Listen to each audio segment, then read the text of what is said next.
You are listening to an All Games Radio Network broadcast of allgames.com.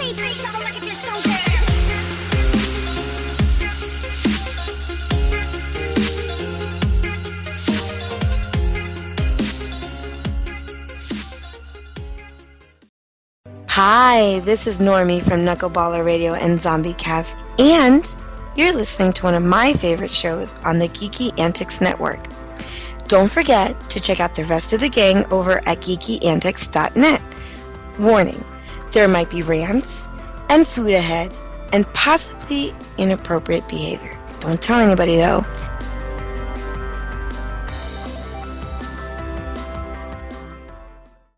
What's up, guys? Yomar here, aka YogiZilla. I just have a real quick call to action today. If you want to support the Geeky Antics Network, it's a really simple thing you could do. We give you a few links, and all you gotta do is click on them, share them, like them. You do all the social media stuff. Ideally, buy something, but it's not required of you. Of course, this is just a way to help our sponsors out and help us pay our bills, and we just humbly ask that you share these links as much as you can. No pressure, but we would greatly appreciate it. I mean, we get it. Lots of people don't have money these days, disposable income, what is that? So donating is not always a thing, but clicking links and sharing stuff on social media, I think everybody could do that. So the links are very simple. They all start with geekyantics.net/whatever, right? So one is geekyantics.net/shiny prints. The other one is geekyantics.net/weddings, and then we have geekyantics.net/Martin Septic. And if you just share those and tell some friends, check them out, see what's out over there. And if you like what you see, definitely spread the word. I'm sure you know at least 5 people that might be at least mildly interested. And we'd greatly appreciate it. Thanks so much, guys.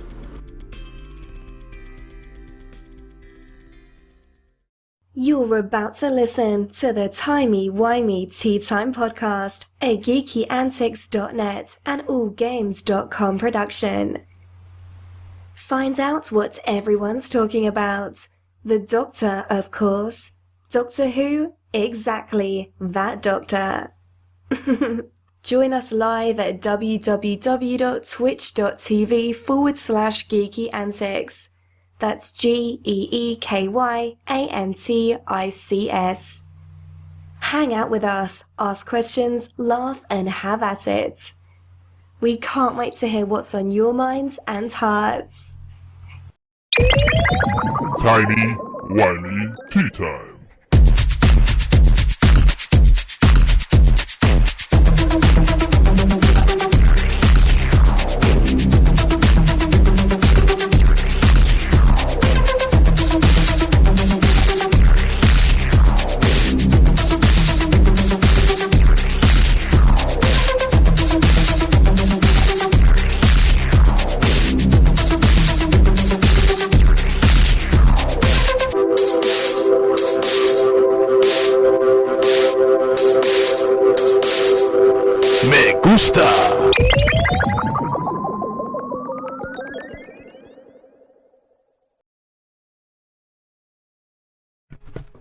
Greetings and welcome to Timey-Wimey Tea Time, where friends gather to talk about all things Doctor Who, sci-fi, fantasy, zombies, creativity, and geekdom as a whole.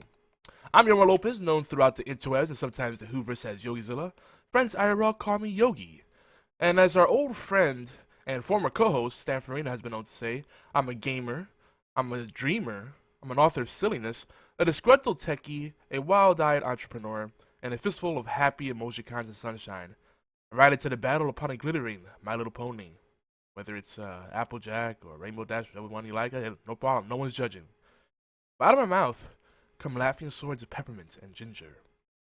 But above all, I hope that we can become friends as we embark upon a journey through time and space, the human condition, and merriment/bantering. So today is April 16th, 2016. We're in the middle of the month. It's my birthday month. Yay! 3 days. 3 days. Oh boy. Get older and older. This is also a special episode of TWTT. It's our 50th episode. And I go because I say special, but then at the same time, it's not because I'm by myself. Where are the co-hosts? Where are the guests? Everybody had commitments, you know. People played other games, or they just played MIA. You know, it happens. Good lord. So I'm a little under the weather. My nose is like suddenly runny. So this may be a shorter show too. So I guess it could be considered special. Some people like more concise content. So I don't know. Maybe we'll get in under the hour mark. I don't think that's ever happened for us, but we'll shoot for that and just focus on quality over quantity. But if you're new or newish to our tea time, you may notice that we don't talk much of Doctor Who. That's because this show has evolved into more of a platform for deep yet casual conversation. That's kind of the tone of this show.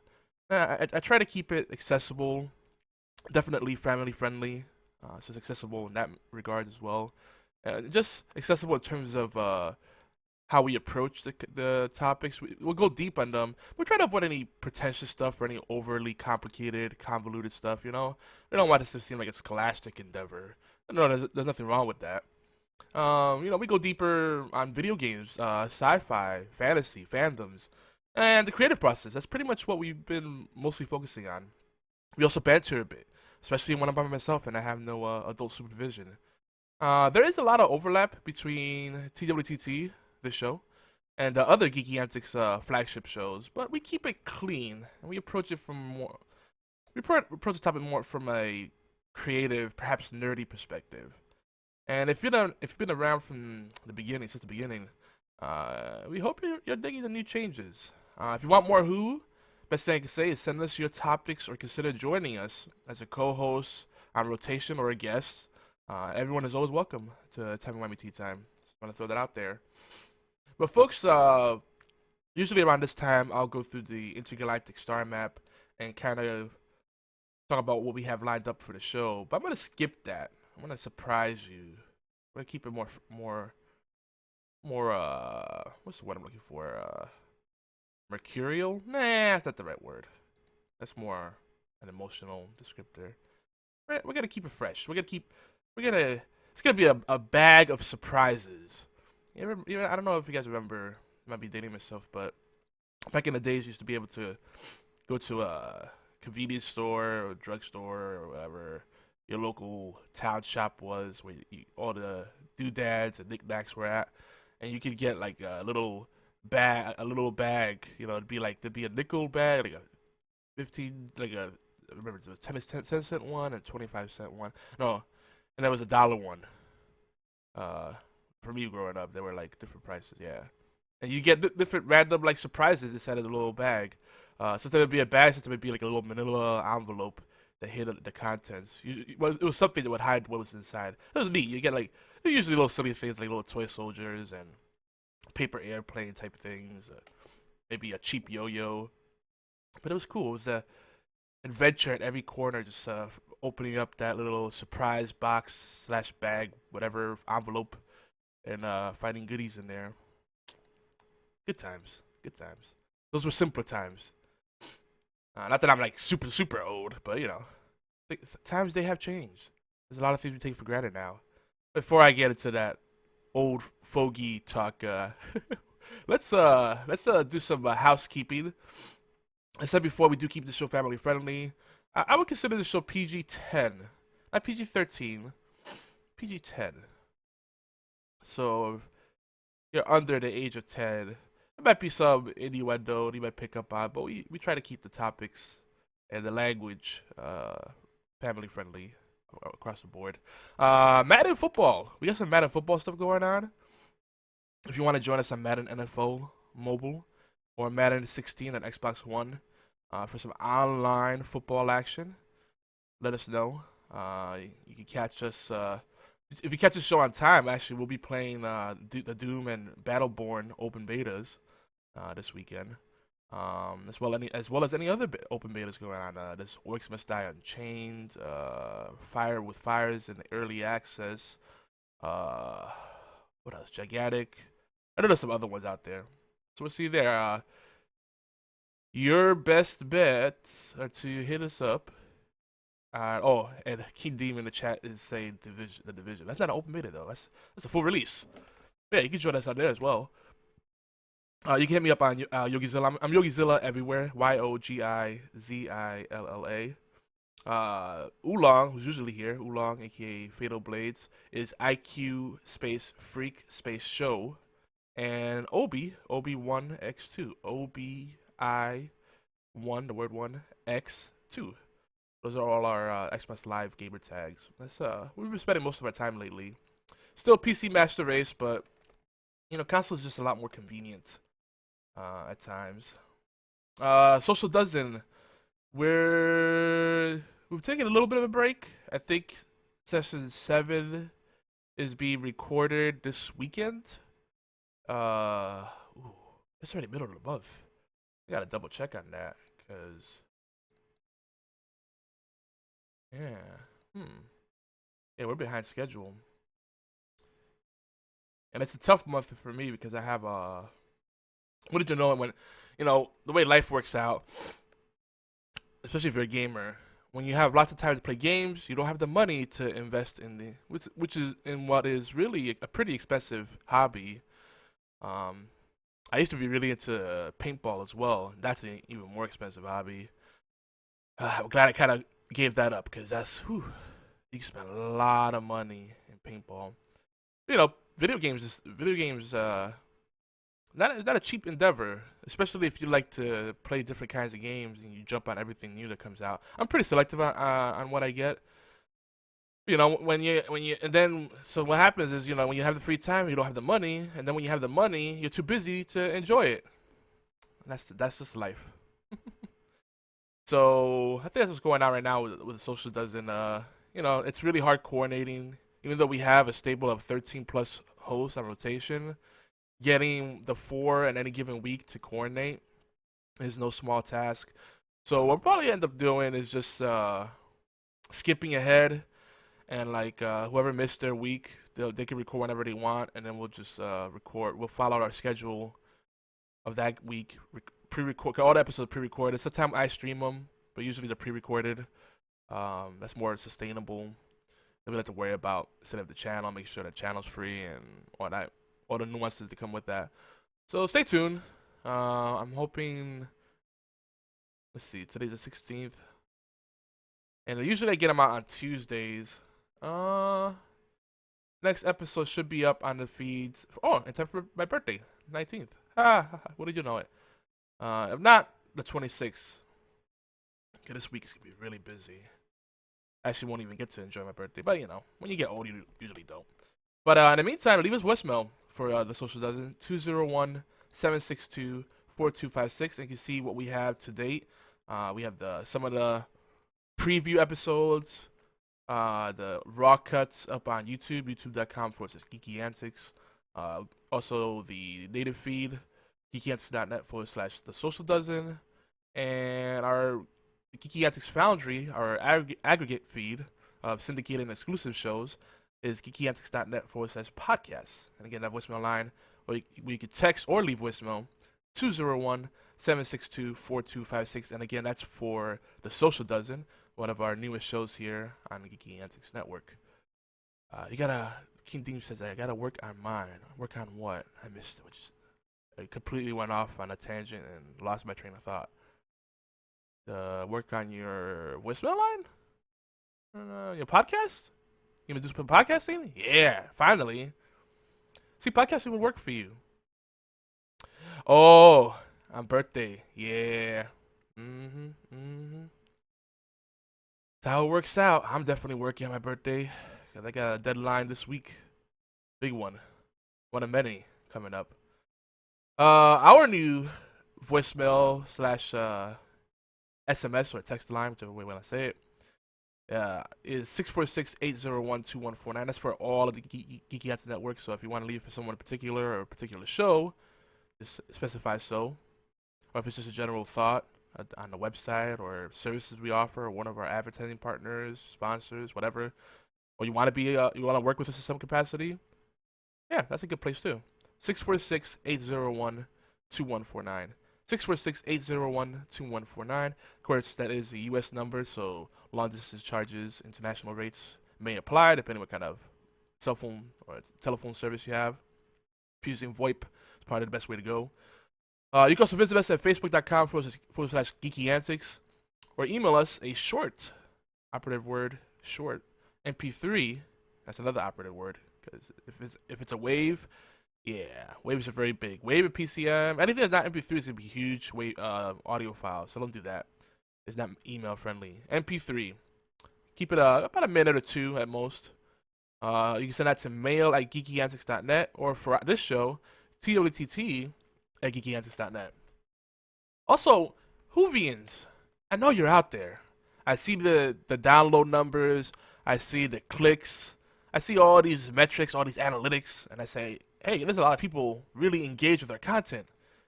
But most people are not aware of that because there's little opportunity like leaving comments, um, leaving a review. People don't do it, and that's stuff that I don't put that much value on it. But you know what? At the end of the day, it matters because people see that and they get excited. That's so they see conversations going and it invites others to do the same, and it becomes very, I hate to say viral, but yeah, viral. So please leave us some iTunes reviews. We know it's cumbersome. It's not the most intuitive platform, which is funny because that's kind of the cornerstone of Apple's approach to things, is being intuitive, user-friendly. But it really would mean a lot to us to have that.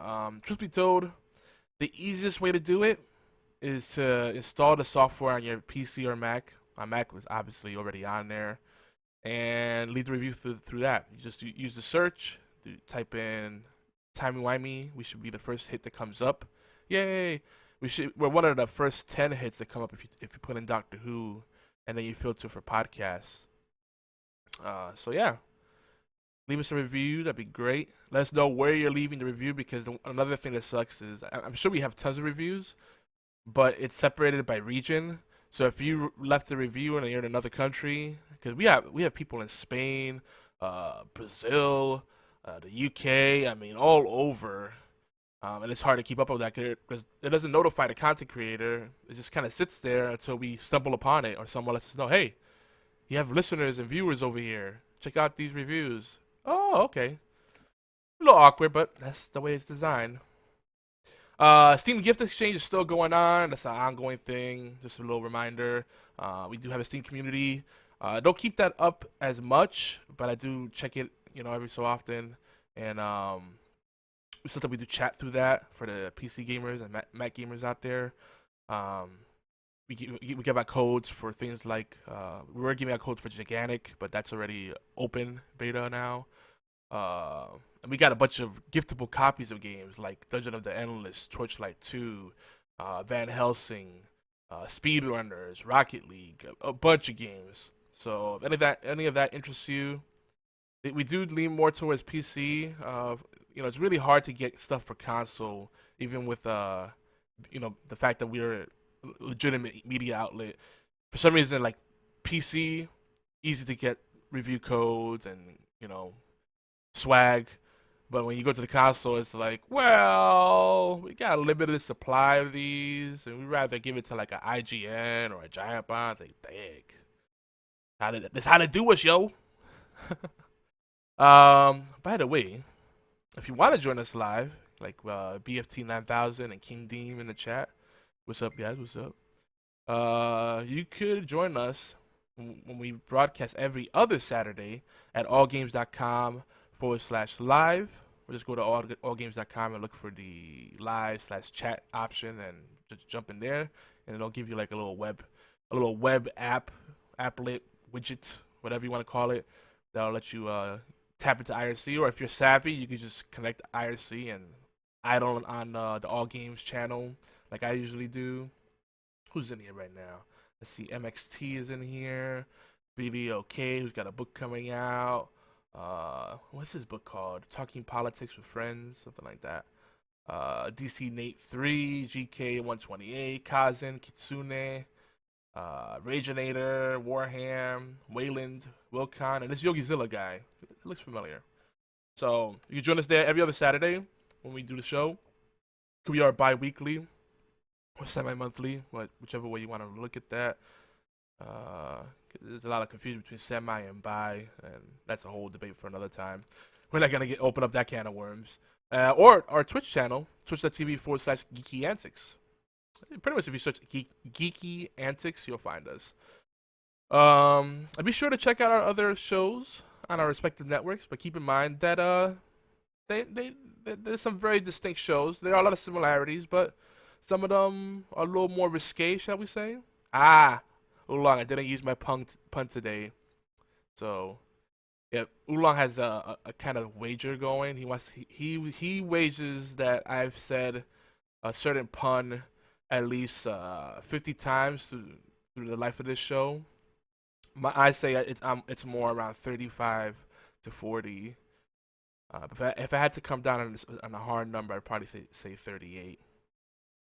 So he's saying 50. Mm-hmm. Nah, I'm not gonna use the pun. See, you're robbing people of the pun, and they're wondering what is the pun. Mm-hmm. If you want to find out, we do make the show notes for this particular show. They are accessible. They're public. You go into them on Google Drive. The links will be in the description of the podcast and the video on YouTube. BT Dubs. What else? What else do we have? I want to shout out to some of the folks that we're teamed up with, some of the brands that we love, sponsors and clients that we work with, and also unofficial sister network. So we mentioned already allgames.com, All Games Radio Network. There's Tangent Bound Network, Muses of a Geek Network, AM Audio Media. They got I think the latest project is Doctor Who Odyssey, and they just put up their 4th promo for that project up on SoundCloud. For however long SoundCloud will be around, kind of a shame. Actually, no, they have it on Stitcher as well, so you're covered. Check them out. Check out all our heroes, all our friends. Give them a like, comment, share, +1, subscribe, all that good stuff. In particular, I always give extra love to Vince Martin, Martin Septic Service of Middle Georgia. Great guy, great company. If you're in an area you need your septic system looked at, which is something that people take for granted, definitely give him a call. And remember, preventative maintenance, that's bigger, that's more important than repairing, because by the time you need to actually have an emergency or a real need, it might be too late, or it's gonna be really expensive. So keep that in mind. And the same thing goes with just about anything: computers, cars, whatever. You let a problem go for too long, and boom, bad things happen. We also have a new sponsor, bitsconsulting.net. I'm actually working on a bunch of stuff for them by way of Geeky Antics premium services. We do offer premium services. If you go over to geekyantics.net/services, see some of the stuff we offer. And I'm doing graphic design, back-end development, CMS, copy editing, marketing, everything end-to-end, complete redesign of the website. That's be coming soon, so stay tuned for that. And another sponsor, this should be the last one, Green Geeks. Stay tuned for that. If you're looking for a web host, but something that's better than GoDaddy, because GoDaddy is very basic, and it's not as feature rich. If you really want to invest in your business, and I'm a little biased because this is an affiliate marketing thing where we get a commission off of it, full disclosure. Green Geeks is really good, and one of the things that's really neat about them is that not only do they guarantee maximum availability, and they actually deliver on it, but they're green. All right, so let's jump right into the gaming verse. Talk about. Ooh, excuse me. My back has been killing me lately, so if I'm fidgety, I apologize. And that little sound in the background, yes, it is my chair. I need to get a new chair. This one's crazy. Like, it's all like hydro and wind powered and solar powered and stuff like that. It's crazy. So it's a good option to explore. And like I always say, like, if you're serious about your business, you spend the extra money rather than cutting corners. Because you do get what you pay for with technology. Trust me. So what else? I think that covers everything. All right. No news today, so we won't be doing the huge news stuff.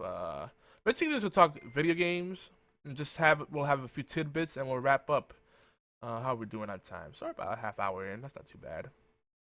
All right. Let me check the chat, see if there's anything going on that I may have missed. Nope. We're good there. I know this is compelling radio. Alright, so let's jump right into the gaming verse. Talk about Ooh, excuse me. My back has been killing me lately, so if I'm fidgety, I apologize. And that little sound in the background, yes, it is my chair. I need to get a new chair. This one's squeaky. Or maybe I should just put some like Vaseline or some motor oil on it or something. It needs a lot more than that. It's like wobbly. I think I've beat up this chair too much. It's been a good chair though. Had a good long run. But anywho, where do I start? Because there's been a lot of games. Let's talk about one of the freshest games. A game we've played before during the closed beta, Battleborn. And it's interesting because obviously there are a lot of MOBAs out there. Whether they want to call themselves MOBAs or not, that's a whole other story. If you look at Heroes of the Storm or Overwatch, there's a bunch of other ones. They don't want to call themselves a MOBA, right? They say, "Oh, we're a hero brawler." League of Legends actually call their game an action art, real-time strategy game. But ultimately, they're all in the MOBA space. You play a character, and it's all micro. It's not macro. You just control that one character, not an army, and you have to just manage your resources on a very micro level, and and that's it. I mean, that's the basic fundamental. Usually, MOBAs have creeps and some sort of objectives you have to push. It's not just team deathmatch, and you battle with other heroes, and yeah, that's a MOBA to me. There might be some other DB. I mean, I would say Air Mech is a MOBA, though Air Mech leans a little more towards the RTS side of MOBA, which is part of really the roots. Let me get some coffee here. So, first thing I would say about Battleborn, I definitely love it. I think it has enough personality, and if anybody wants to chime in on it, I think it has enough personality to make it stand out as a MOBA. It definitely stand out from comparable games like Gigantic, Smite. But there is one concern, and I think the elephant in the room, so to speak, is that it's a $59.99 game. Right? This is a big studio production in a space that has been mainly dominated by smaller companies. I mean, Riot is huge now, but Riot was nobody, about 6-7 years ago, but the esports scene really helped them boom, and they got ahead of a growth trend, because before League of Legends, there were only a few of us that were aware of Dota or games like Herzog Zwei, which you could say is the granddaddy of MOBAs, debatably. And there's other ones, there's other precursors, but MOBA wasn't really a coined term, so to speak. So if you played Warcraft 3 and StarCraft and played on the mods on there, you started getting familiar with these custom maps that people started calling hero brawlers or malls, or ultimately they became MOBAs. Or I remember at one point they were calling them, what was it, AOSs? Was it AOS the term? Yeah, there was a game before Dota that was really huge until Dota really caught on, and then Dota All Stars kind of just killed it. There was AOS. Was that the one? Yeah, pretty sure that was the name. Ages of Sentinels. I don't remember what it was called. Huh. Well, anyway, it was AOS. It was something to that effect. It was kind of like before, the whole, what the hell just happened? Oh, okay, I shouldn't be messing with stuff when I'm recording or streaming. My bad. So, League of Legends got ahead of it, but anyway, that's neither here nor there. But now it's like everybody's jumping on the bandwagon, and yeah, you can say Blizzard is a big studio that jumped in on it, right? But Blizzard is a huge company that has more of an indie feel, and if you put aside the Activision part, they kind of do their own thing. They still have that small company or that medium-sized business kind of feel to them. At least that's the way I feel when I look at their games. Yeah, they take a lot more risks. They're a lot more creative, or they have their own kind of unique take on things. I think Blizzard is really good at making games accessible, and taking the parts of a genre or a concept that really work and refining them and highlighting those things. Sometimes they streamline it so that you can just focus on those good parts. Heroes of the Storm, I think, is definitely a case of that because they took all the parts of MOBAs that make them frustrating. They pulled that out, and then they built upon the things that make them good and make people more likely to play as a team and be good sports. So Battleborn's coming into a very aggressive space, and I can't help but think, is this going to have the same fate as Guardians of Middle-earth or Dawngate? Alright, because Dawngate was the EA's attempt at entering the space. Guardians of Middle-earth is still going. I think they shut down the servers on the 360 or on all the consoles, but it's still running on PC. I did confirm the PC last night. It is working. It just takes forever to find a match. Yesterday was the fastest I ever found a match. It was like a minute and a half, 2 minutes, which is fast considering how long it usually takes for that game to do matchmaking.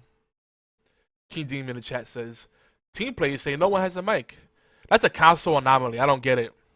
People can spend $5, $10 on a cell headset. You know, you just need a headset that has a 3.5 millimeter jack, and boom, you spend under $20 and get that. You don't have to spend $60 to get a turtle wax, as people call them sometimes. Throat's really dry. So here's the problem, and we're gonna kind of revisit this topic on and off on this show and future shows, and not just Tea Time. You know, there'll be other places we'll talk about it. But I feel like certain games have a perceived value that's built in, a fair market value. You know, the market kind of determines the appropriate price, the buy-in. And MOBAs have kind of become synonymous with free-to-play. Very few people will say a MOBA is like a full price off-the-shelf purchase. But that's what Battleborn is trying to be. Now, mind you, it's a Gearbox, and they've had great success with Borderlands. This definitely has a Borderlands feel to it in terms of the style. And that will draw some people in, and that'll turn some other people off. Because it's, you know, that kind of cel-shaded, cartoony look. You either love it or you hate it. Like, a lot of people won't even touch Borderlands because they don't like the way it looks, and it gives them headaches or whatever. Which is a shame because it's a fantastic series. So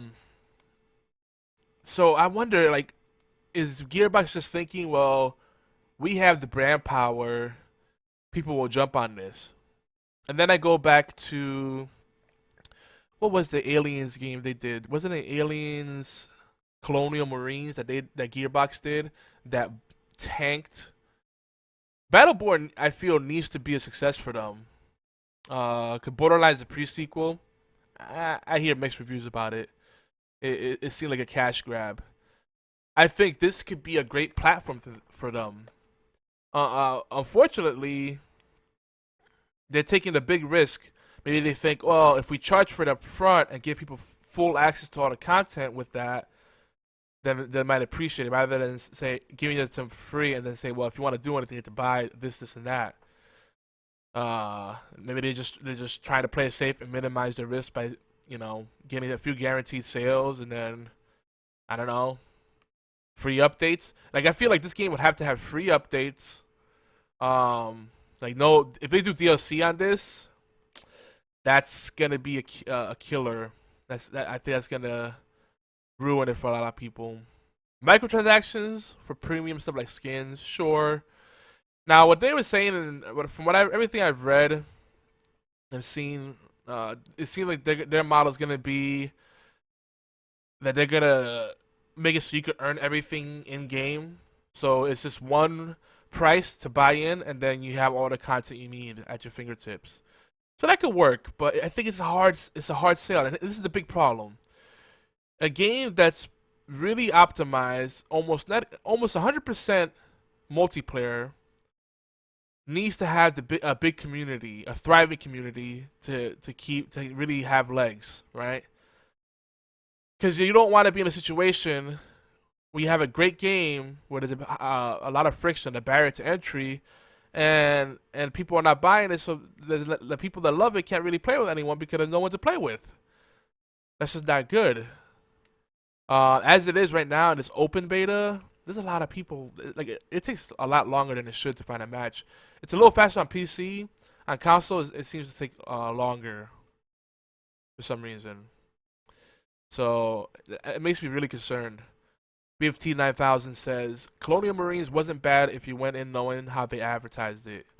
I enjoyed the game, but I went back and watched the trailers and wanted that game instead. Oh boy, yeah.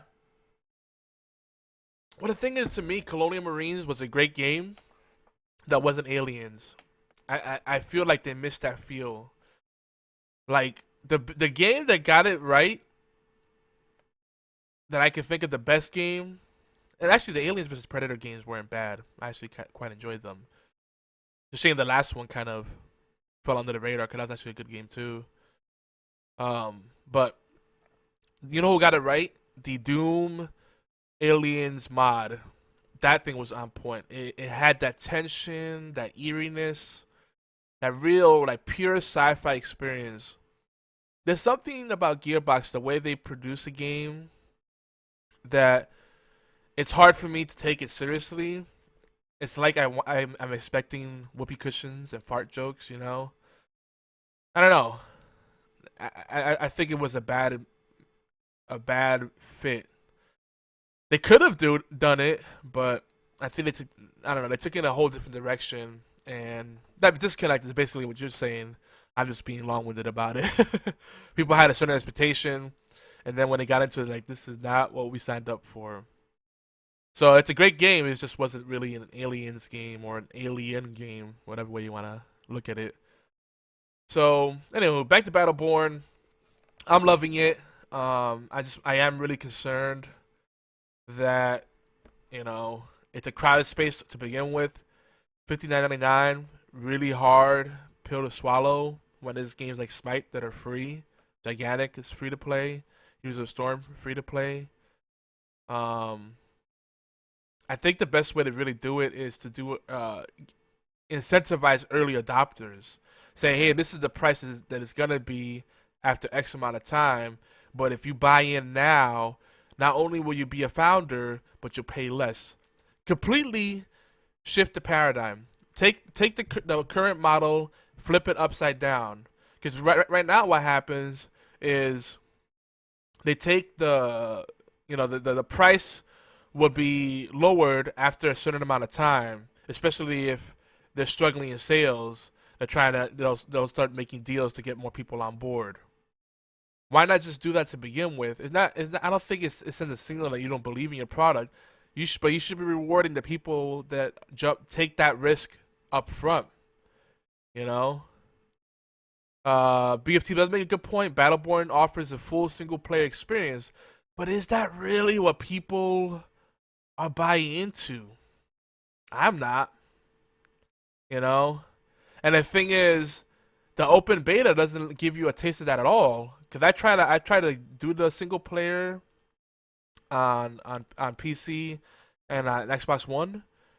At least I try to do it as a public co-op thing, and they didn't let me. That sounds like it'd be fun though, like a nice cooperative experience where you play through a story. But then I start thinking about things like Brink. I loved Brink, but man, like they mismanaged that product. That project was mismanaged from beginning to end, and it could have been so great. Like the parkour was great. It had a unique feel to it. BFT saying he watched some of the single player and it practically sold him on the game. See, I'm not a single player guy, but like once that sheen wears off, you know, like how extensive can that single player experience be? You know. Yeah, large levels, epic boss battles. And epic boss battles, yeah. I still think $59.99 because most people are going to look at this to the surface and say it's a MOBA. $59.99, that's a big price. Like, this should have, if at $49.99, it's a little easier. $39.99, I think would have been perfect. $40. Because I think what's going to give this legs in the long run is that multiplayer experience. Let's see. You can experience and gear for use in multiplayer. Yeah, what you do in single player carries over. Now, I will say I'm already pre-ordered. You know, that 20% off pre-order. You know, new games, new releases. I took advantage of that months ago. So, I mean, I'm on board. I'm on board for this and Doom, which is the next game we're going to talk about. This is another game. This is a game that people are openly hating on. I actually really enjoy Doom. I'm enjoying Doom. We're gonna switch gears because we could talk a lot more about Battleborn, but let's talk about Doom because people are really pooping on this game. I mean, they are not pulling punches, especially on Steam. And I will say that this game does seem to cater more to a console audience. But people are saying, oh, and I don't get the hate, but they're saying, oh, it's for casuals. Oh, it's a Halo clone. You know, and it just boggles my mind because I'm like, you guys realize the Doom came first. And nothing against Halo, but Doom had Space Marines before Halo's did. and man, I don't even know where to start. And I'm trying to keep civil about this. BFT says that Battleborn is more a shooter than MOBA. Yeah, I can see that.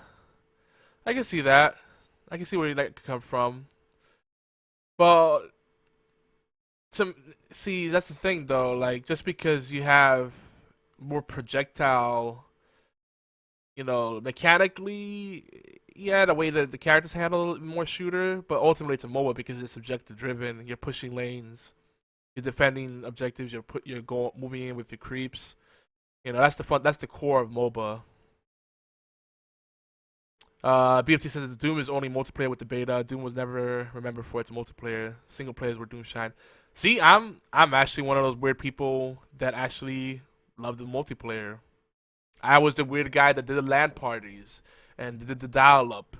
And Doom multiplayer was amazing. Fast-paced, brutal, very tense. Like, you know, usually I prefer a tactical shooter, but this is one of the few times I'm like, yes, bring me that fast-paced, unapologetic, fun experience. You know, like when I think of Doom Online as like one of the pinnacles at the time, like it's a god tier for arena shooter, like up there with Unreal Tournament and Quake, which, you know, Quake basically is what Doom evolved into if you really think about it. And a lot of people say Doom was no longer relevant once Quake came out, but Doom still has its place. Now, I'm excited about the single player, and it looks like this is going to be more of a hell setting than it is like a spaceship, space-based type of thing. So it's more, they're going more the demonic theme, which is cool. It feels more like Doom 2 than it does original Doom, which is fine. A lot of people call Doom 3 an abomination because it was a corridor shooter, and there was a lot of corridors in the original Doom, so you can tell who didn't really play a lot of Doom or hasn't played it recently, because I think they're in line with the original vision. Now, here's the issue. All right, so people say it's a Halo clone, all right, which is ignorant because, you know, Doom came first. I can see the similarities though. I'd rather play this over Halo. Reason being is the thing that frustrates me with Halo is that I feel like it's an identity crisis, and I like Halo, but I feel like, all right, the lore and the single player, again, don't really care for that. We're talking about the multiplayer. You know, I don't find I'm not particularly in love with any of the weapons in Halo except maybe the Needler because it's funny. Okay, and the dunking on people is pretty cool too. You know, that's cool as well when you get the big hammer. And they have a lot of gameplay modes, alright, so it's a good party game. Like, to me, Halo is a good party game. When it comes to like just good, clean shooting fun, I still would rather play something like Doom. Some guy just came along, so I see the comparison. People are like, "Oh, it's a Halo ripoff." Oh, why? Because they're wearing helmets. They're little Space Marines. Okay, and it's colorful and fast paced. Sure, but it's just not a fair comparison. I think there's a void that this fills, and it certainly fills a void for me. You're either gonna love it or hate it, though. I will say this: this is the game they advertised. This is the game that they've been teasing. Anyone that's shocked or disappointed did not expect the right thing. This is exactly what I expected. A game where it's in your face, visceral. I mean, people could kill you with melee execution if you get too close and let your guard down. And it can be frustrating, but even when I'm doing really crap, I don't mind because I'm having fun. There's something about, I don't know, I've always liked the formula. Like, I like the way the plasma rifle works and like kind of peppering people with the plasma rifle. You get the super shotgun.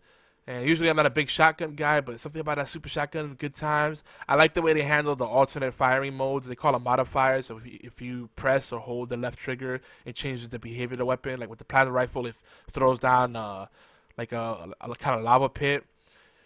A lot of cool stuff like that. And I'm really digging it. I'm really looking forward to it. And actually, I will say, I am looking forward to single player because it looks like you'll play a lot like Bulletstorm, and I loved Bulletstorm.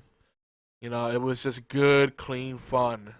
And I hope that they take some of the fear factor from previous Dooms. I think Doom 3, that's one of the things it did really well, is that it created that tension.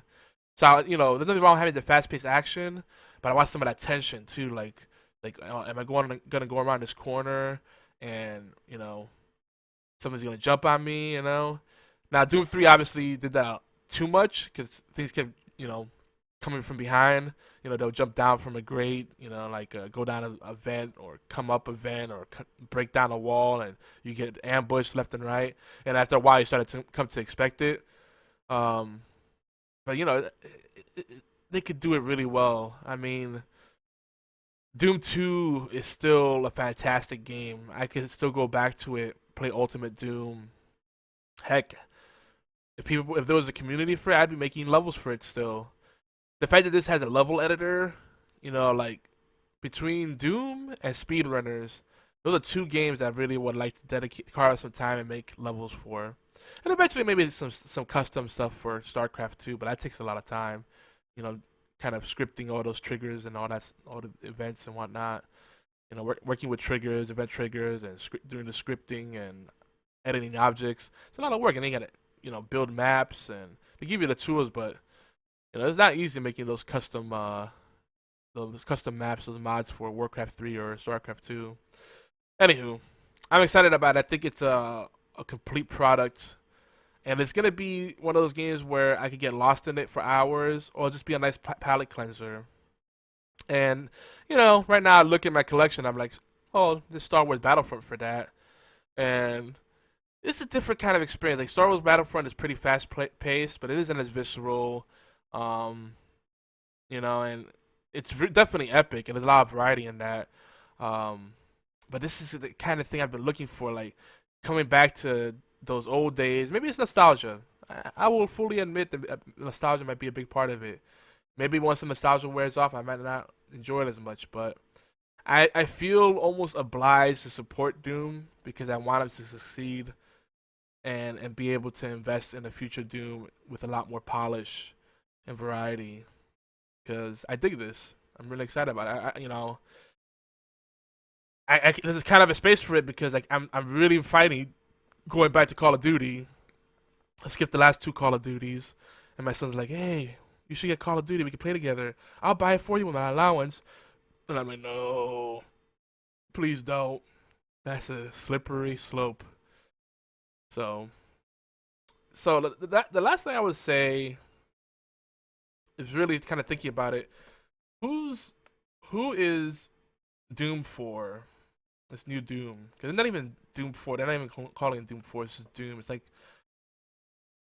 I feel like they're trying to reboot it and bring it, start off fresh. And I think it's a good start. I think if you have fond memories of old shooters, particularly Doom, but you also can appreciate the fact that they have to update it to modern times. There's certain expectations. People like perks. They like customization. There's a lot of this in here. Like they have the hack modules where you can slot those in. You could like put different skins in your weapons and change the colors and change the color of your armor. You have different style armor to mix and match your armor pieces. You can set up loadouts. There's a lot of stuff to do to make the game your own. And the hack modules are pretty interesting because they have cooldowns and then they expire, and you pick them up from your performance in a match. The hack modules are cool too. Like they'll do things like they'll show your enemy's health or they'll show where the enemy is located. Yeah, I know other games have done that. We're not gonna get into that. Because after a while, there's only so much you could do. But I like the way they're handling it here. You have bounty, which increases your experience gain. A lot of neat things. I think there's a lot of cool things working for it. BFT says the map creator looks really cool. I'm really liking the armor and weapon customization. Yeah, me too. So, I skipped Halo 4 and 5. I feel like this will fill that void too without me breaking down and getting Halo and then maybe regretting it later. I just don't care about the Halo campaign anymore. Like, I used to play it with my friends and with my kids, and now I'm like, I might still jump on Halo 5. We'll see. But it's like, I don't see anybody on my friends list really playing it. So, I don't know. Maybe one day when it goes on sale cheap. But this game I'm actually really excited for. So, what else have we been playing? Smite. I think we talked a lot about Smite.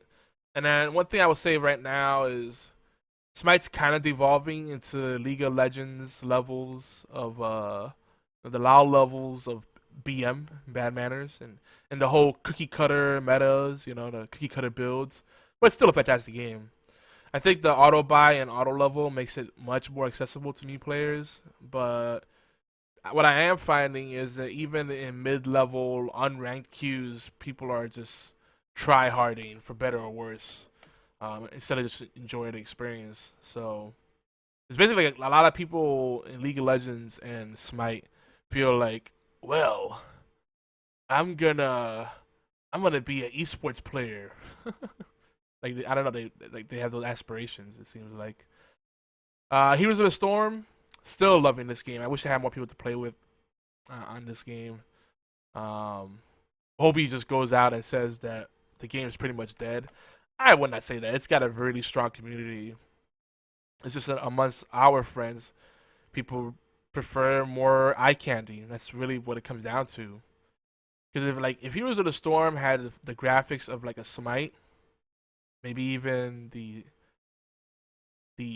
sex appeal, for lack of a better phrase, of Smite, I bet you'd be a different story. I mean, it's there, but people they like the 3D. They don't like this whole isometric thing. It's kind of a hard sell in this day and age. So it's a very kind of niche thing. But that's what happens. What else? We talked about Madden NFL Mobile. Lifeline. I need to finish my playthrough on Lifeline. I'm trying to go through a different path and avoid the tragic events that happen at the end. That's all I'm gonna say. But again, it's like one of these things where, okay, it's $1 game on mobile. That's definitely worth it. But I wouldn't really call it a game. It's an experience, and it's not a bad thing, but that's what it is.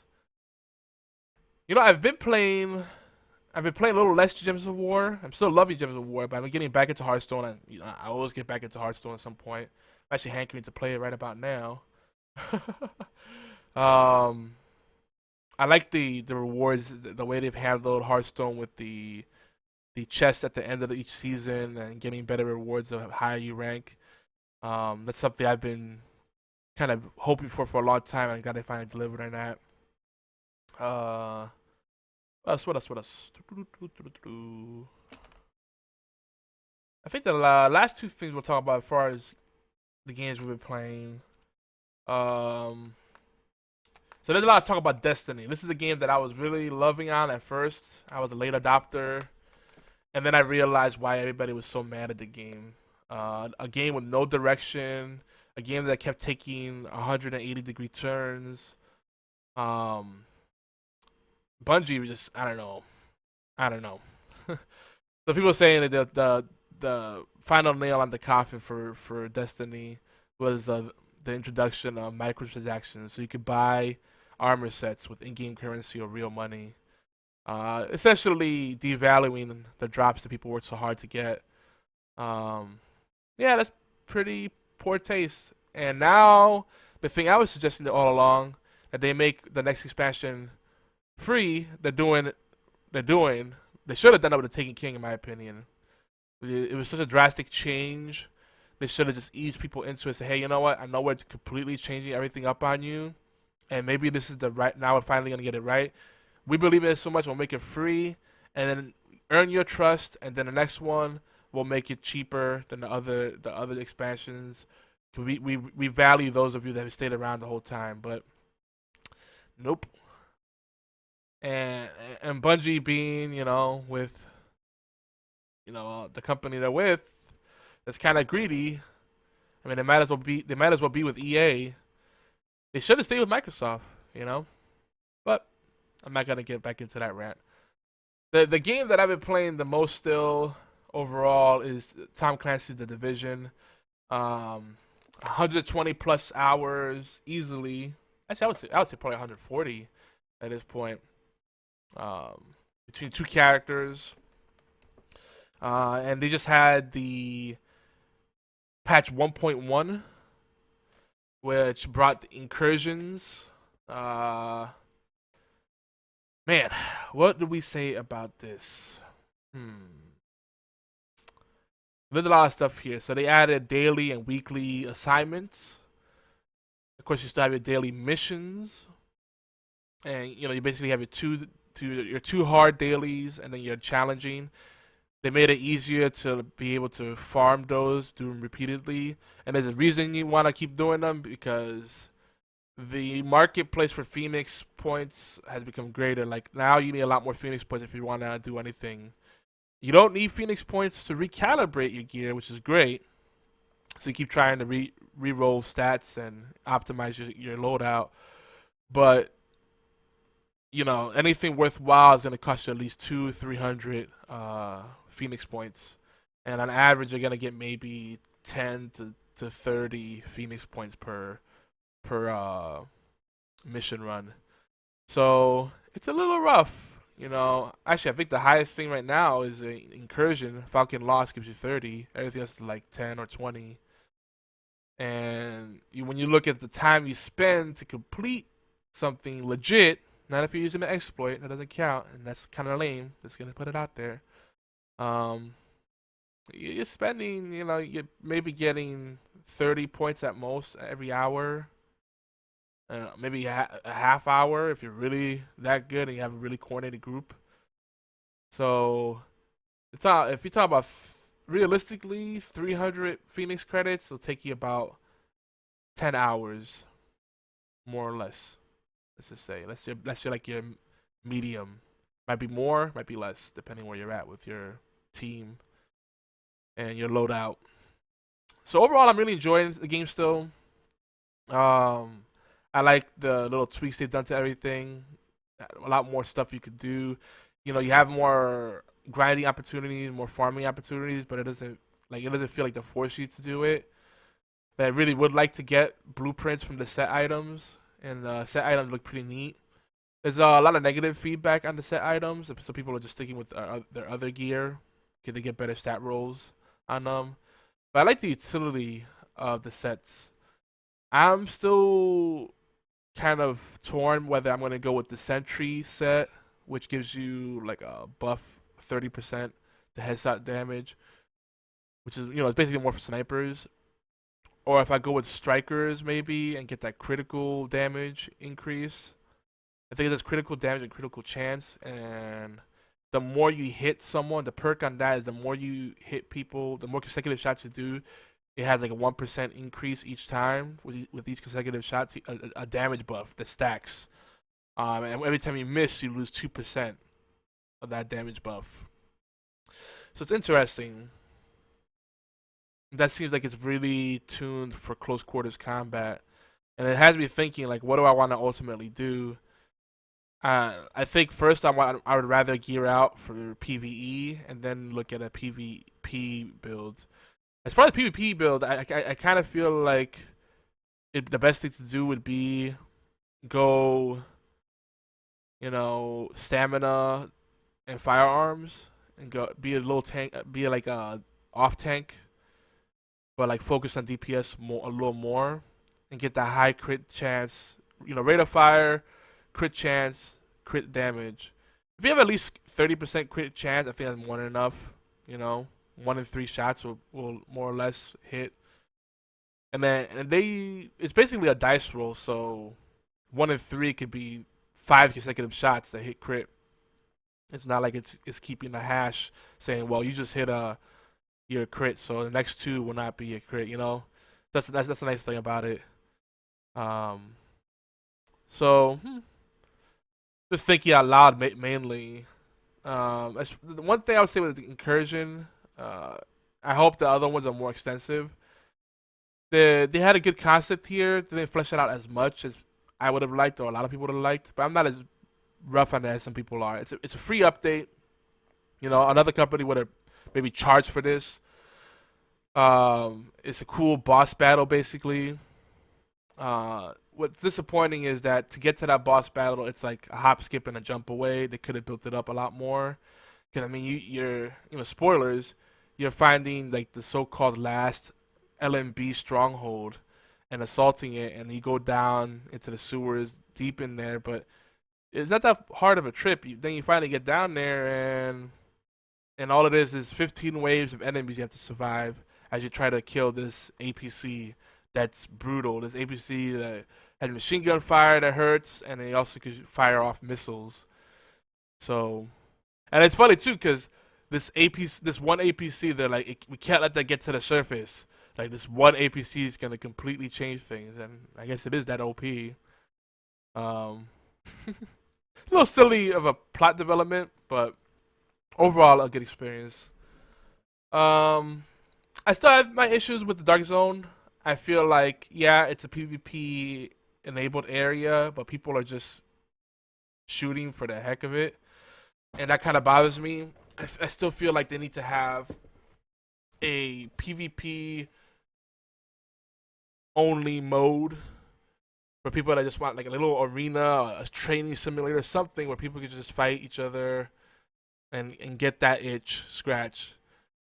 Because in the Dark Zone, I feel like it's an awkward place because you want to probably build for PvP in case someone ambushes you, but your builds for PvP are not as effective in PvE. So what you have is this awkward thing where people just camp and let everybody else do the heavy lifting, and then they kill them. And I don't find that fun. Like, I know how they're doing it. They're not bothering with the enemies, farming the enemies. They're just waiting for everybody else to do the heavy lifting, and then they come in and clean up. They look for those opportunities when someone's already low on health, and then they clean up those kills, or where you distract them when you let your guard down, or when you're about to extract. And the concept is cool, but in execution, it's just annoying because it's just constantly going back to the respawn point and then going back hoping you can pick up your gear or get revenge.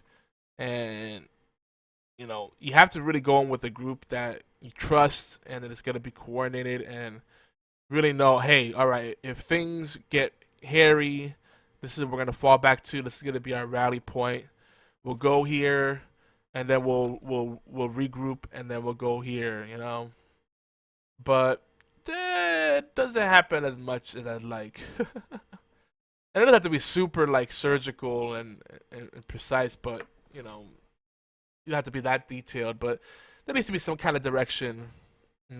Synergize your abilities, know how to position, how to approach a battle, because you don't want to be clumped together and make it easy for people to mow you down. You kind of want to be able to flank people and blindside them. I do like the tactics of it. It's just I'm finding less and less. I don't want to go to Dark Zone unless I really have a group that knows what they're doing, and then it's fun. But to go there by myself, which you should be able to do, or just with a couple of people, you really can't, because people are camping out these new supply drops that like spawn every hour or something.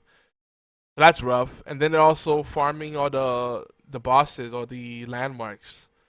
So I like the Dark Zone conceptually. I still feel there's some execution issues there.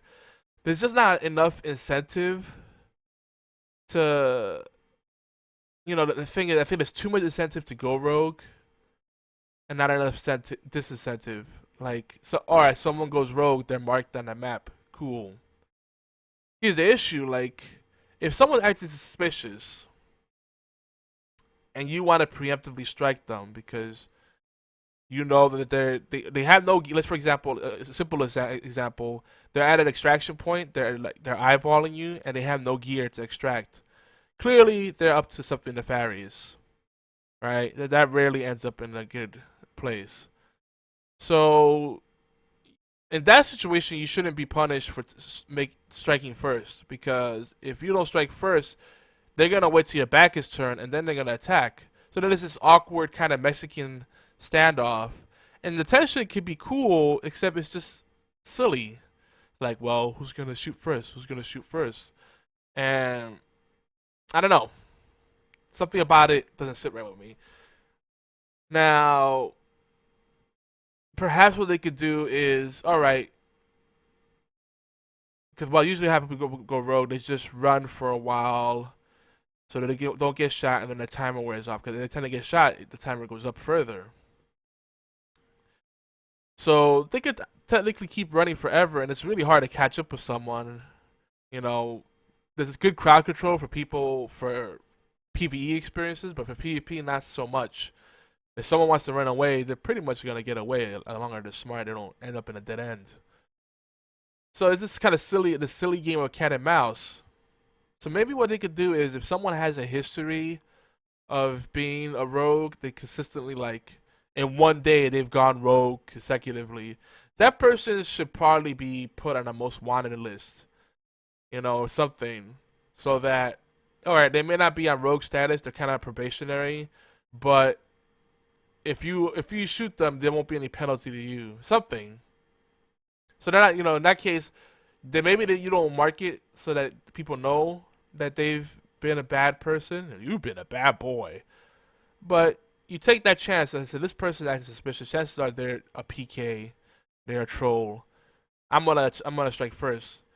I don't feel like you should be punished and turned into a rogue there, because, it's clearly a situation you size up and you make the right call, and then the division goes, hey, we checked that guy's history. Yeah, he's had a history of ambushing people. Like, there's all this Overwatch.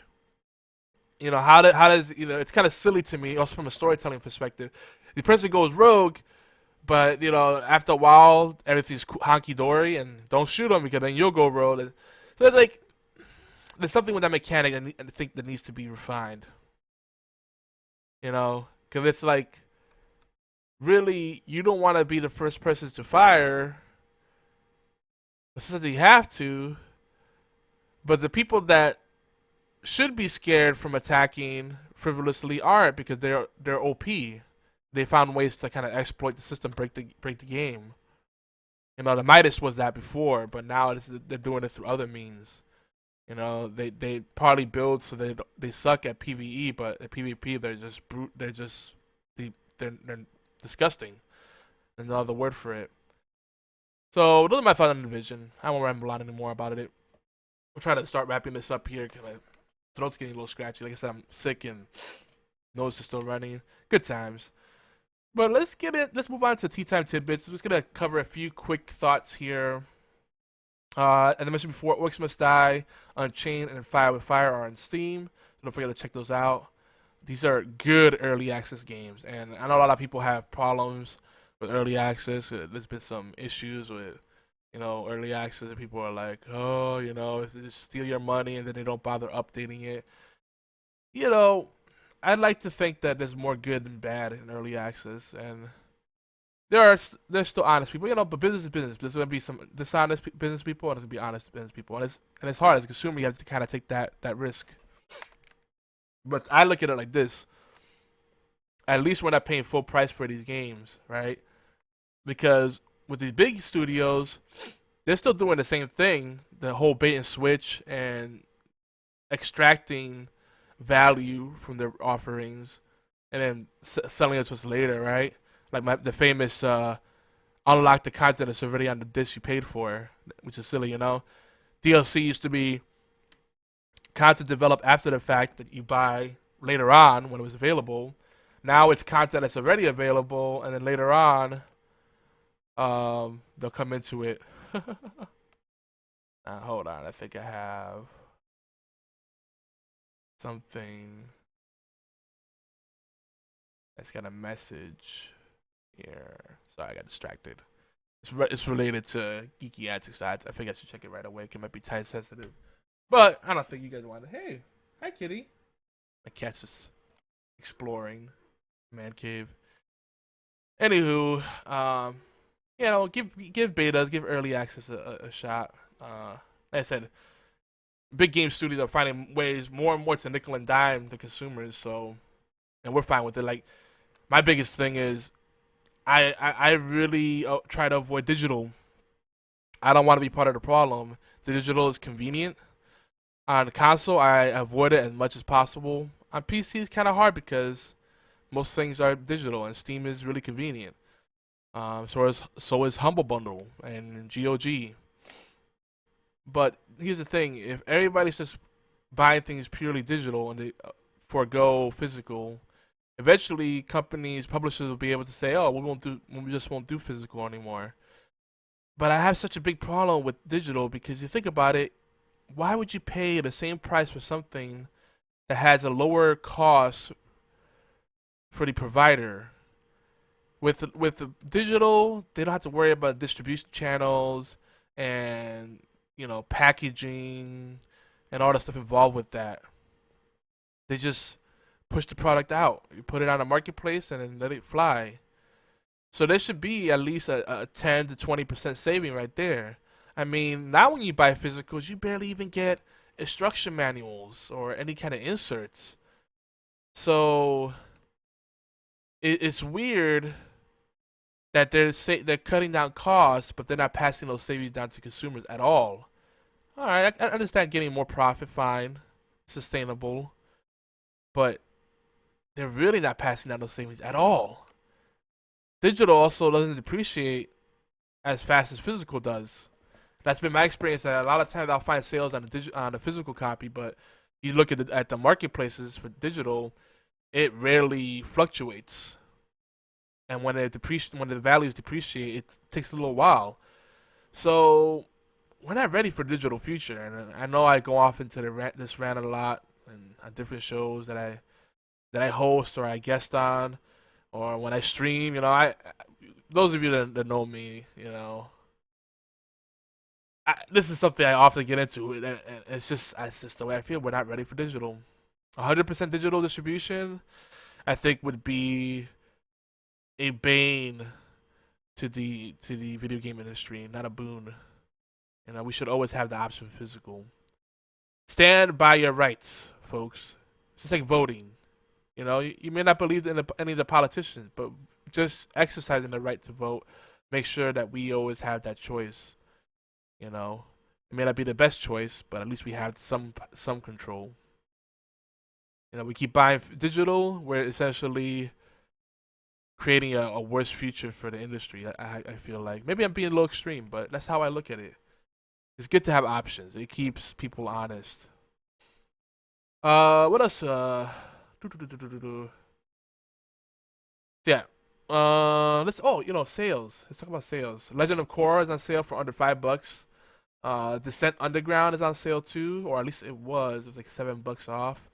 Now, Descent Underground, that's one that I'm really partial to, because here's another game that kind of defined a genre.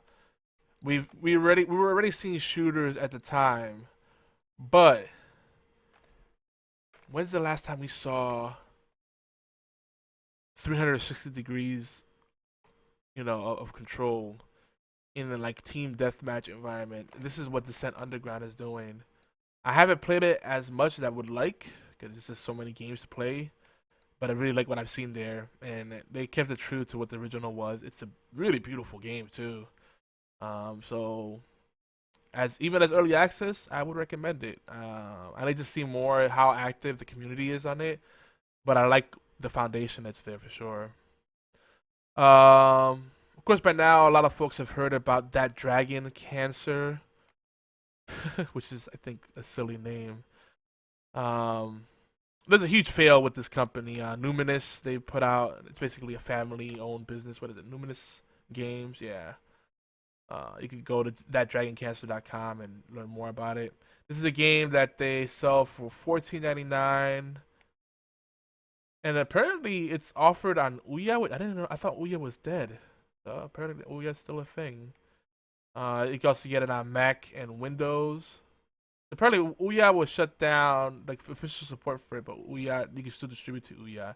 That's kind of neat. Gosh. So, one of the tweets they have on their website is from Ashley Alicia. Am I supposed to know? I don't know. Pancakes in celebration of that Dragon's Cancer's launch.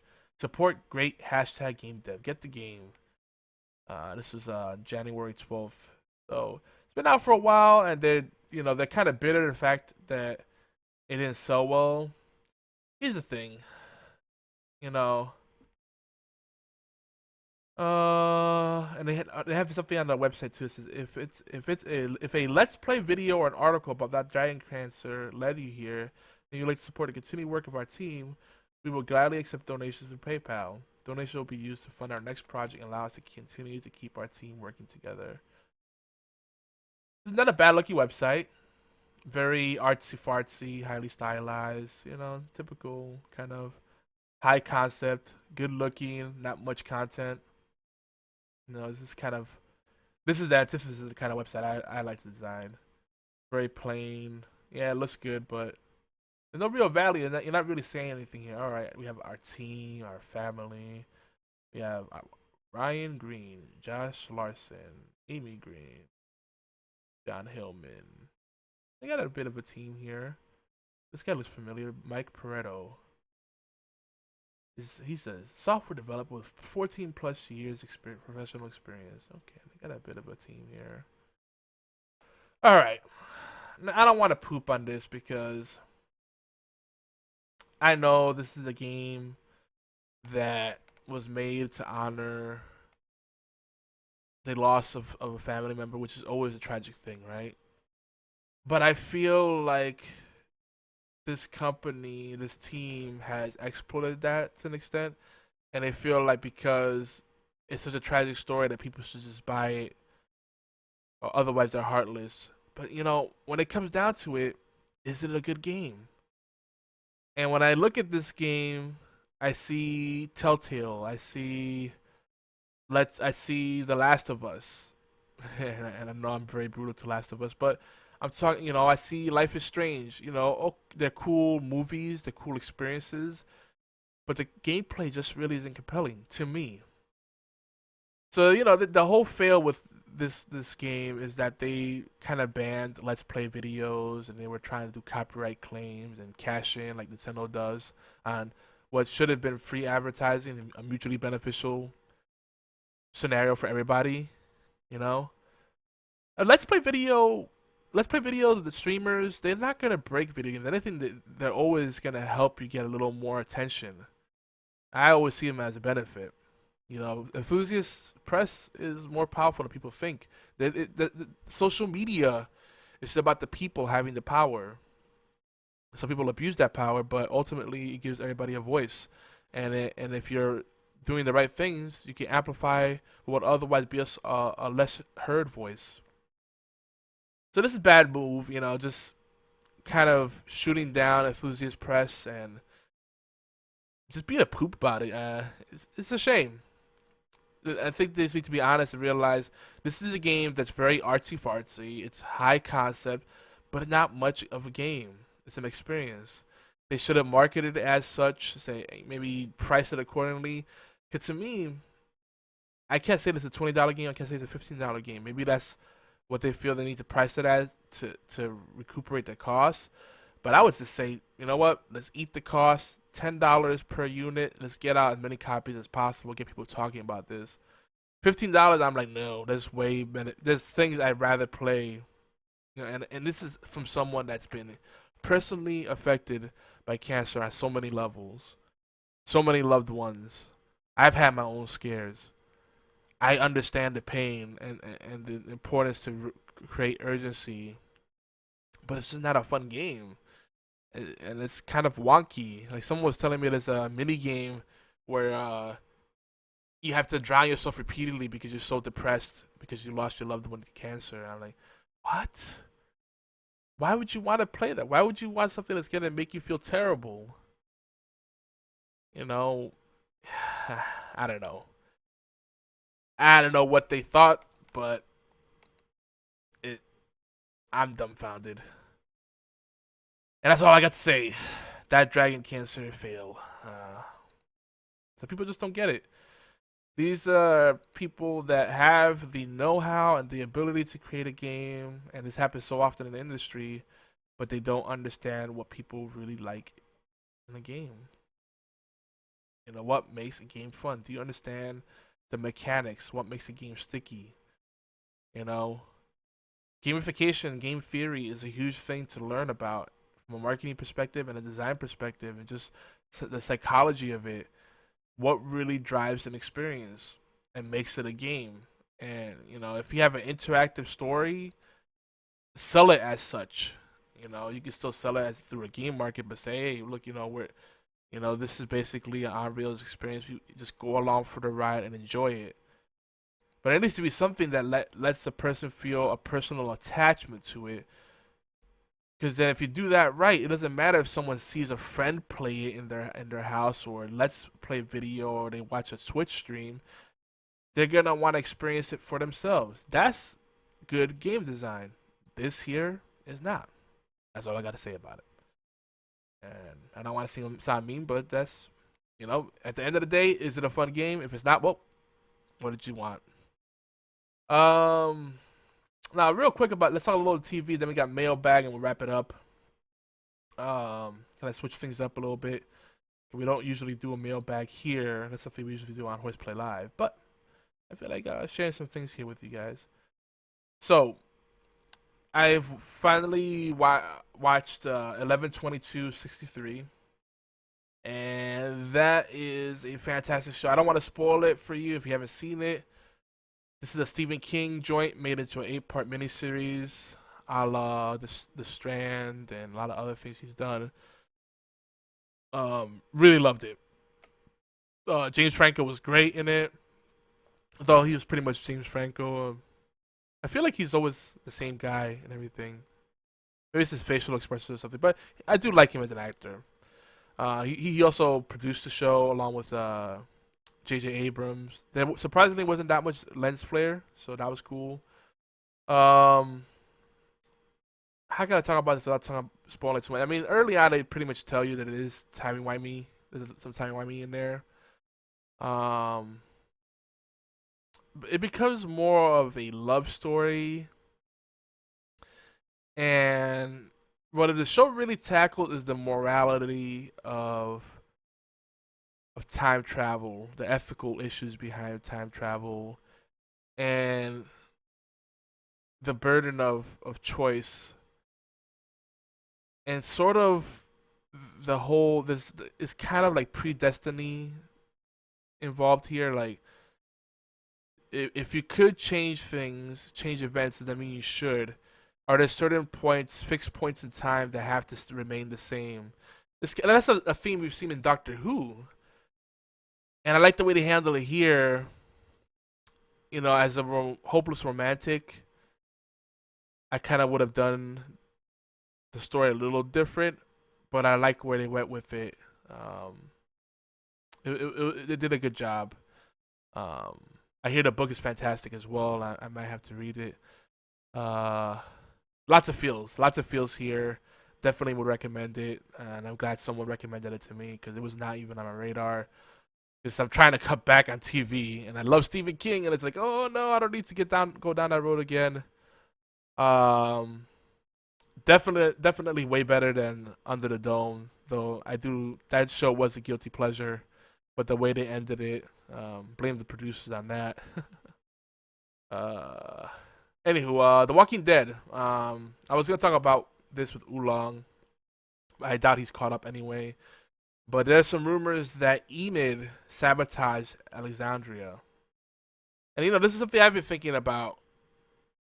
How did the group, and by the way, spoilers, it's all season 6 spoilers. When we look at the season 6 finale, how did we get there? A lot of it just seems way too convenient. We saw this so-called clever shifting around of chess pieces to get the characters to the point that they got to, right? But it just didn't make sense. Like suddenly, like all these characters, especially Carol, complete 180. She went from being Rambo to being Dumbo, and just silly mistakes repeated over and over again. It just to get to a really stupid stuff to get to a really stupid cliffhanger. That's really what I feel like. And we saw it coming. We knew they were going to cop out at the end, but man. But the neat thing that's come of this is that makes it a little more believable. Is that people are thinking, and I'm in this school of thought too, that Enid sabotaged things. That she put something in. There's some baked goods that she gave to Maggie, and suddenly she got sick. Because it seemed like it was all too convenient that Maggie got sick out of nowhere. And thinking about it, well, someone in the group has to be a traitor, and Enid is the one that kind of stands out the most. She kept, going off on her own, sneaking out of the camp, out of the settlement. She's always acting like she's really burdened and conflicted. She doesn't want Carl to go with the group. She's fighting against it, maybe because she's trying to save just him. So I feel like she knew there was a trap coming. She made some kind of deal with the Saviors to spare Carl or certain people. And she tried to tell him not to go without actually telling him, that, well, I'm kind of involved. I know what's going to happen because that would have blown up the spot. So there's something going on there. I like this theory. It actually makes me look forward to season 7 more, in spite of the way they kind of played games with us this whole time. Because this second half of the season was the strongest I could think of to date. But then that last episode, they kind of screwed it up. The constantly running into dead ends and not catching on to the fact that this is a trap. I would have just turned back and found, hey, look, let's read some books, something, give her some meds, try to manage her condition on our own. I don't know, try to find the equivalent of WebMD. These are her symptoms. All right, we can probably medicate her and fix it. There could have been so many things. Do a blood transfusion, something. They could have figured it out. They could have faked it till they made it. They didn't really need Denise. Denise wasn't that crucial. Her loss wasn't that much of an impact as much as they tried to play it up to be. They could have managed her condition. But the fact that it just seemed like, all right, so Maggie got sick. So now they have to go to Hilltop. But they haven't had active communication with Hilltop to know what the situation over there is. There's so many variables so many things they left up to chance, and it's like the group suddenly stopped thinking. So I don't know. The lead up, the build up is all silly. It's like everyone just went on herpaderp status. Why would you leave your settlement unprotected? You took your best soldiers with you, so they're all in one place. It's just a bad idea to begin with. And the enemy has the advantage because you're going to unfamiliar territory and they can see you coming. They should have split up into groups, provided some kind of overwatch or something. What happened to stealth combat? What happened to awareness? Ugh. So and again, I get it.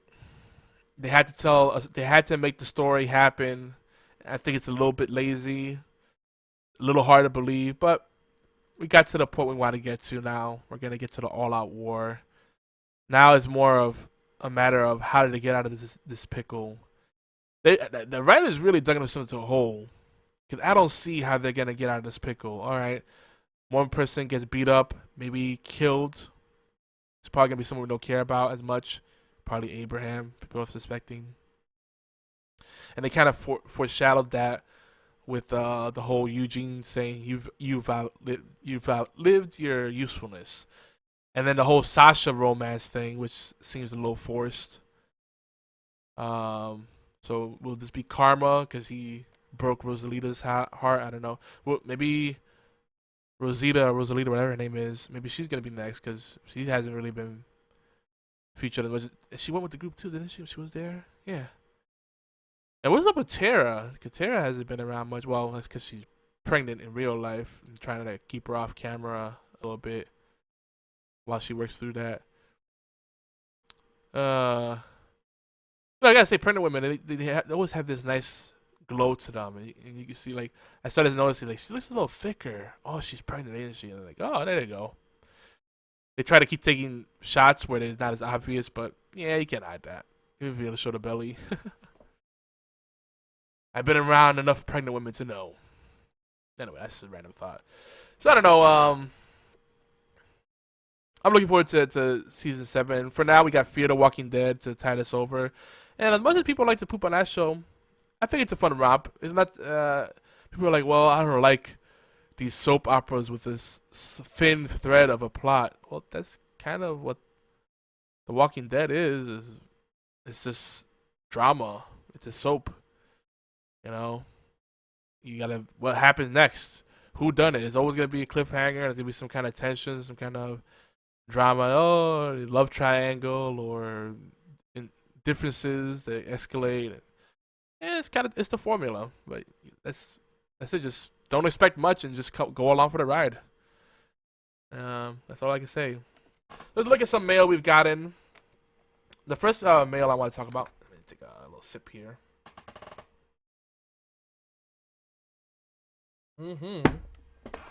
All right. So, months ago, I got an email from my dad, and I'm not gonna read his email verbatim, but I thought it was really cool because it was a very personal story. He shared a lot of details that I think he probably doesn't want out there, but he basically said that his son wants to get into streaming and he wants to support him, but he wanted to know what kind of things you should look for on the business end and what kind of approach you should take. So I told him what I tell everybody in my coaching and what I talk about on our podcast and what we kind of share on geekyantics.net is that whether you're a YouTube person, a podcaster, a Twitch streamer, or wherever you stream, you always have to go beyond your main platform. You know, you don't want to leave money on the table. You don't want to let someone else control your fate. You build your brand primarily on one platform. That's your home base. But you expand your brand beyond that. You do this for the networking. You do this to protect yourself. You know, and it's really, and you do it so that you're not just grinding that one platform. Because Twitch itself is a grind. And sadly, a lot of people that get partnered are people that are lucky. That I don't think getting partnered is a good goal either, because you could establish your value on your own without having Twitch tell you that your content is good or bad. They think they know their audience, but they don't know their audience as well as they do. They like to think they do. And I hate to say it, I do love Twitch, and there's some great people working at Twitch, but I think that they've partnered with some people that are terrible and boring, unremarkable, but they have a good look, or they have a gimmick, and sometimes or they just get lucky and they don't know the right people. So, you know, Twitch is a very volatile ecosystem. I wouldn't say don't pursue it, but I would say, you know, use that and then think about how you can drive conversations, create activity when you're not streaming. Maybe just have game nights for the sake of having game nights and have increased interaction with people, so you're not worried about the stream. Have a Facebook group or a page.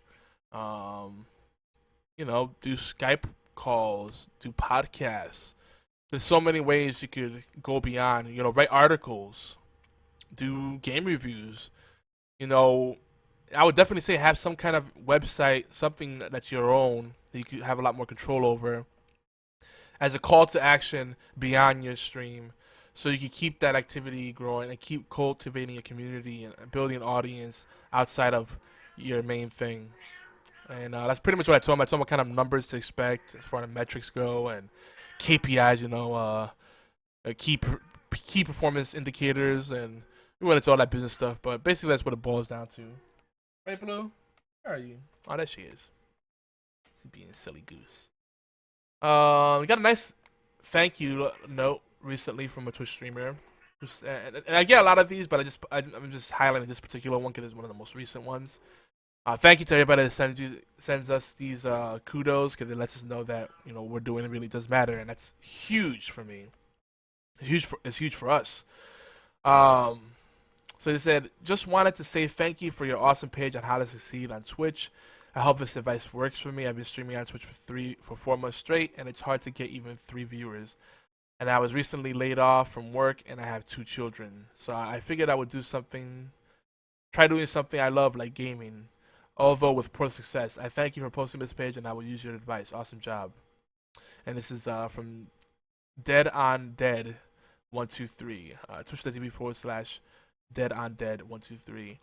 And I love this because this is what I see so often. Twitch realizes that they have a very young audience. Most people that spend a lot of time on Twitch are people that have lots of free time, i.e. kids. But they don't realize that there's a huge audience, filled with people that are gaming dads, gaming moms, and there's 30 and 40 and 50 somethings of us that don't have enough representation, or just people that have kids and other responsibilities that would like to have more love on that side of things. People that have real lives. They don't have this magical world where you can just game and stream 24/7. It's not realistic, And sadly, that's the culture, that's the image that Twitch is cultivating. That you have to have 8 to 12 hours a day to stream in order to be successful. But who has that kind of time? It's silly. So I'm sure that Dead on Dead 123 is doing the same thing a lot of people do, grinding and just hitting a wall again and again. Don't do it. Plug into existing communities, network with people. You should be at least 50-50, a 50-50 split between streaming and actually doing non-streaming activities to build your brand, build your community, get to know people, and give back to the community. Join other streams, join other podcasts. In fact, the more you can go outside of Twitch, the better, because it's a grind. You wanna send people back to your channel as much as you send people out of your channel. Send them to a Facebook page, send them to a Facebook group. Maybe you have a group online app. There's so many things you could do to cultivate that audience and engage people and network and build your brand. Don't leave that strictly to Twitch, because it's going to be very disheartening. And I hate to say it, but I made a decision long ago, and I was getting lots of traction. And I said, you know what? The amount of time and effort it takes for me to do this, and I have a marketing background, and I can hit part if I really wanted to, but that buy-in, that dedication is just, I realized the return on my investment wasn't going to be significant enough, for me. It didn't match my goals. So I said, you know what? I'll come back to this when I'm in a better place where I can have that free time and not have to worry about it and just do it because I enjoy it. But if you're in a pressured situation, a high-pressure situation where you want to make it profitable and really build an audience, a highly engaged audience, you want to start doing multiple things, not just Twitch streaming. I can tell you that much. Just having a Twitch channel, it's too easy to do it. So it doesn't take much for someone to hit click a button that says start stream and just play games and just banter. Now, a lot of people don't even talk. So if you're someone that's engaging, that puts you in a select few. But then, okay, you got a webcam that makes you stand out a little bit more. But again, anybody can have a webcam. Whoop-de-doo. What's rare is people that are actually engaging and actually have something worthwhile to say. That's like a 10% at best of Twitch community. And it's hard to do that and be really engaging and really exciting and have fun with it when you're in the pressure, when you're under the gun. So don't give up, but definitely look into joining a team, being part of a community, because reinventing the wheel also isn't fun either. It's not a good use of your time. Look for teams, and I'm not saying geeky antics, but like us, that are looking to create mutually beneficial scenarios where you can build your brand, you can help us build our brand further on the Twitch front, and we can help you tap into other communities and other platforms, other marketing channels. This is a really exciting one. I got an email a while back from Sean Burris, the host of A&E's TV Extreme Paranormal. Also, the co-host of award-winning 9-year running radio show about all things strange, weird, and paranormal, entertainment, etc. And he wants to know more about broadcasting on our network. And he said, send me a good email. I'm like, well, that's a tough one. He wants to check out ghostanddemon.com. Sean B, a.k.a. Ghostman. So this might be a show. We get a lot of messages like this, but I thought this one was particularly interesting. Someone coming more from a traditional media background and looking to do more video streaming and podcasting stuff. So hopefully we'll wow them, and hopefully they'll wow us. I'm not one to be really taken back by we've had some big names, some heavy hitters approach us, but at the end of the day, we want some people that are a good personality fit and get our vision. So hopefully Sean will be joining us, so stay tuned. Now this was a funny one.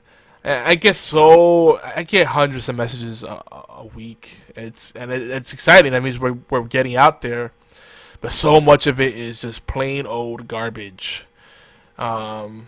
Like so many sales pitches, and I laugh because especially so many of them are SEO companies, online marketing firm types.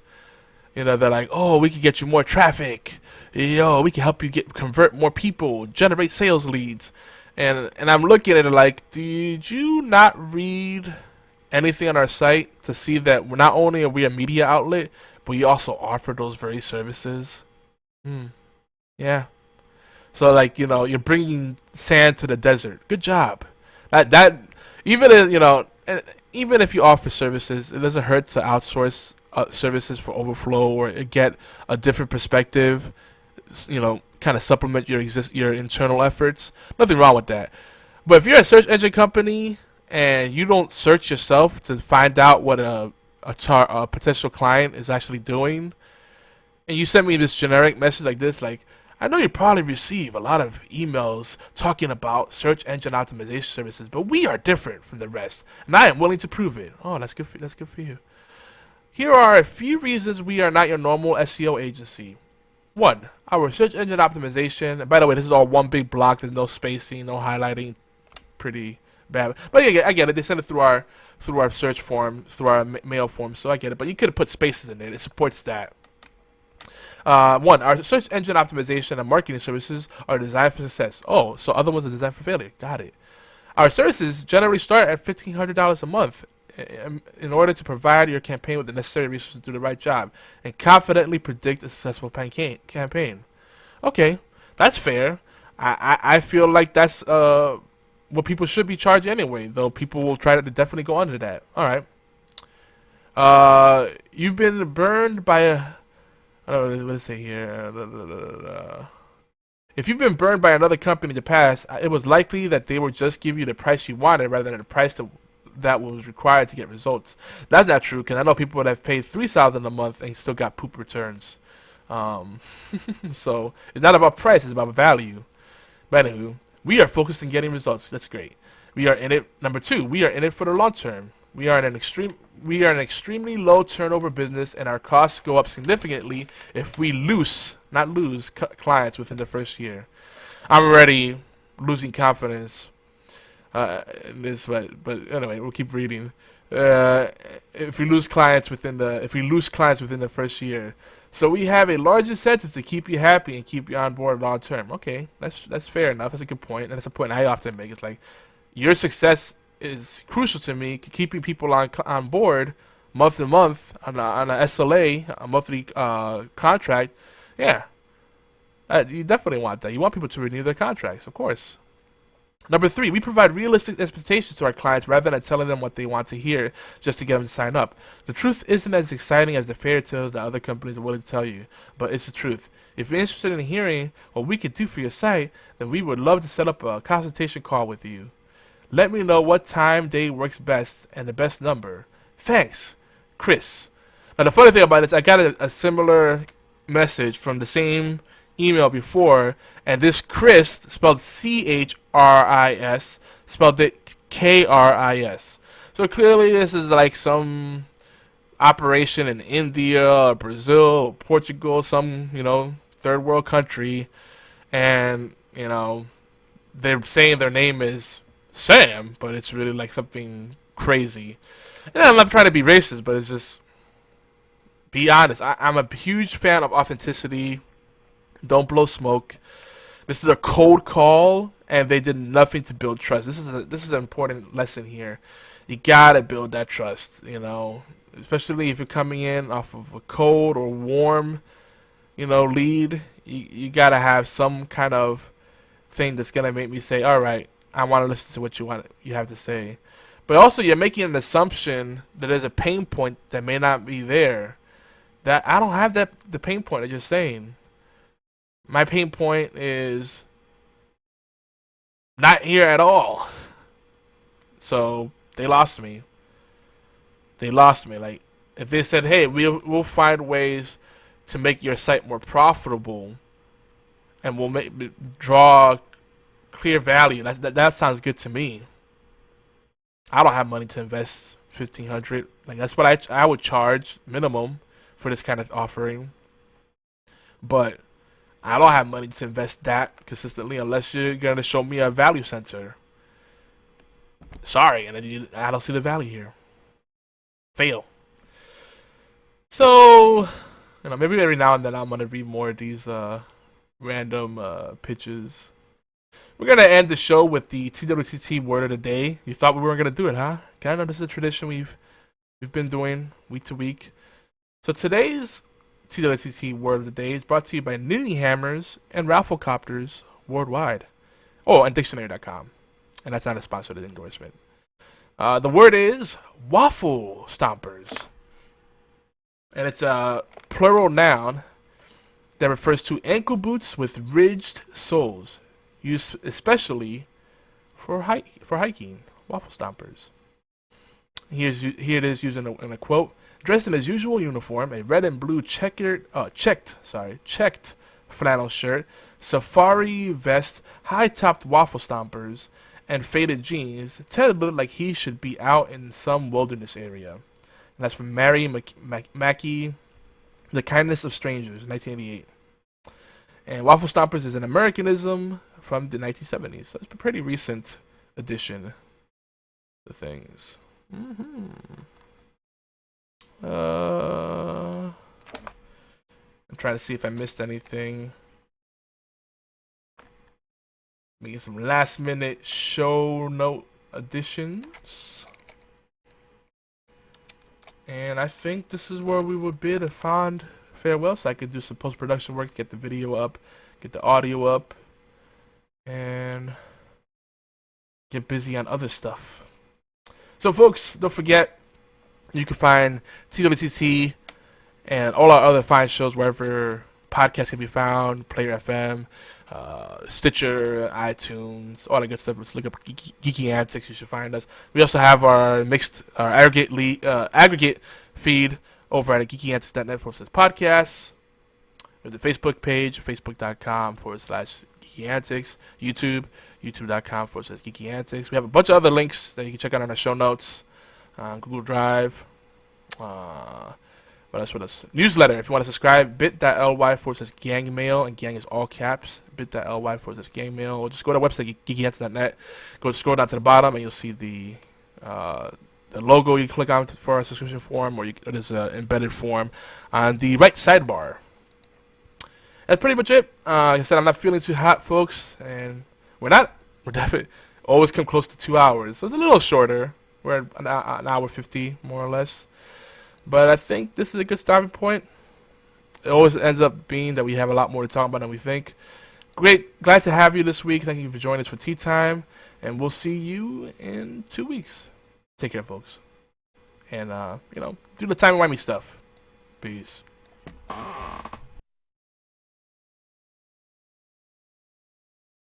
We thank you. We thank you for every crumb, biscuit and cake you bring to the table.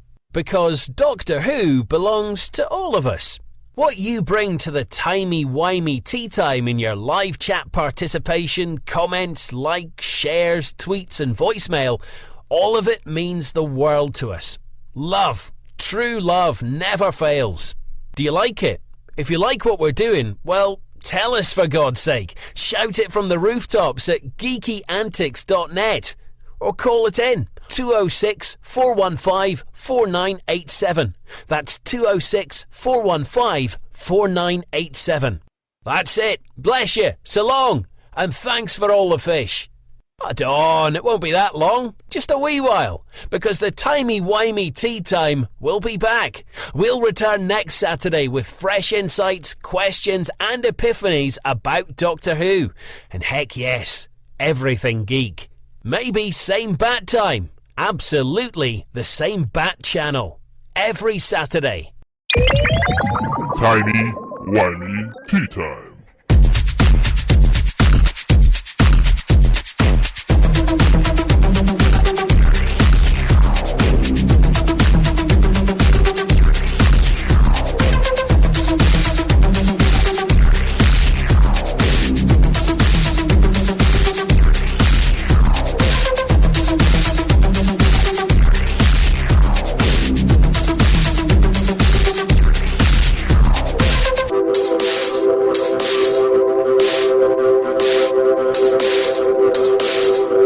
Me gusta.